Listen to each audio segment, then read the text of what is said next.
YCP హయాంలో రేషన్దారులు తీవ్ర ఇబ్బందులు ఎదుర్కొన్నారని ఎమ్మెల్యే కందికుంట వెంకటప్రసాద్ ఆరోపించారు. శ్రీ సత్యసాయి జిల్లా కదిరిలో రేషన్ దుకాణాలు ప్రారంభించి లబ్ధిదారులకు బియ్యం అందించారు.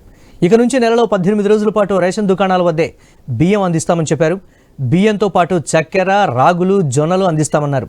గత వైసీపీ ప్రభుత్వంలో వాహనాల ద్వారా బియ్యాన్ని పంపిణీ చేసే సమయంలో ప్రజలు రోడ్ల మీద గంటల తరబడి నిలబడి ఇబ్బందులు పడేవారని తెలిపారు ఎమ్మెల్యే వెంకటప్రసాద్.